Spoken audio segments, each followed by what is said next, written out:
Hello, hello, hello. It's Sunday. I'm CJ. This one is going to be very UK based.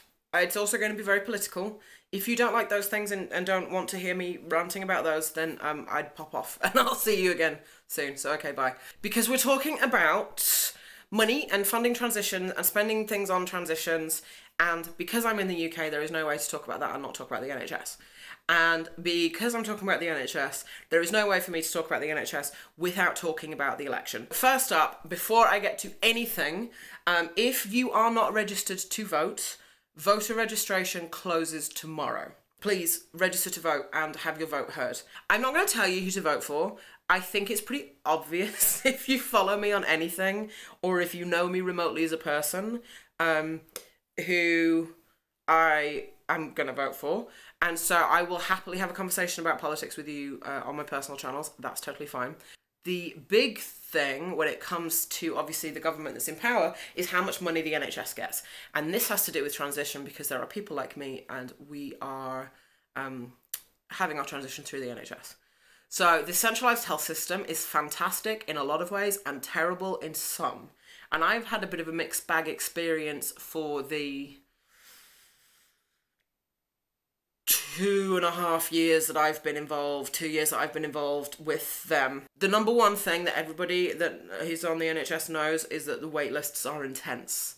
I think I'm currently at Charing Cross in London, and there's a few other centres around the country. Charing Cross, I think, is running at 18 months. Again, link down below so that you can see the sorts of wait list times, which is I have spent time instead of spending money. And this is actually a question that somebody asked me for when I did a call out for the Q&A. Someone said, why don't I have a GoFundMe page? And for me, they're all kind of inextricably tied. And that's because I suppose I could conceivably pay for my own top surgery if I wasn't in education. Because I spend most of my money on my school fees because I support myself. And so if I didn't do that, then I would probably be able to, and it'd take me a couple of years, but I'd probably be able to save up. And that's why I don't have a GoFundMe.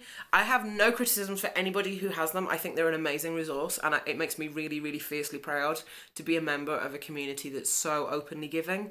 But because I've made the choice, I don't think it's fair that I should take resources or money or that sort of thing from other people who may need it more.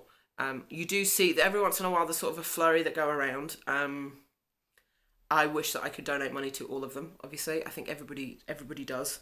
And I think they're an excellent way to raise money. And it's true if you're in the UK because, you know, the difference is, you know, if you're waiting 4 years for top surgery on the NHS, or are you saving up throughout those 4 years to pay for your own? And the model is one of those weird ways in which our sort of health service and the American model and the sort of Canadian model are very similar, I think.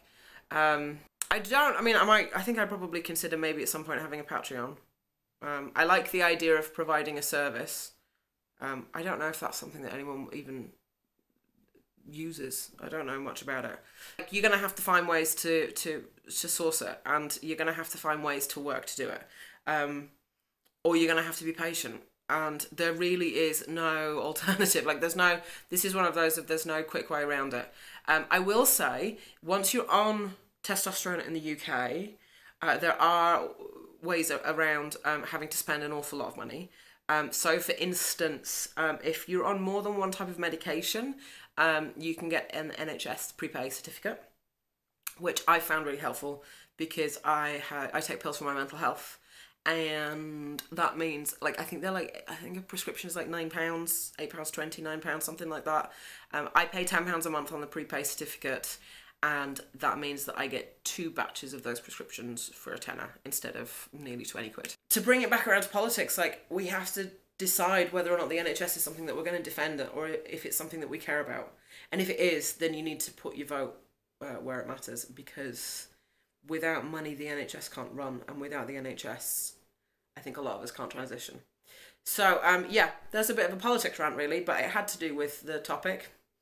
And yeah, register to vote if you haven't, because the other thing about it is that like 93% of over 65s voted in 2015 and voted for Brexit, and voted in a way that the under 35s did not vote.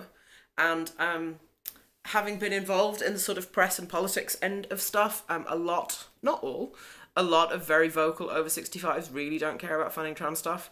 So make sure that you have your voice heard, and make sure that you then turn out and use your vote on June 8th. But I will nag you about that closer to the time. I am now going to go cook some dinner and cuddle my dog. But happy rest of your Sunday, and I will talk to you soon.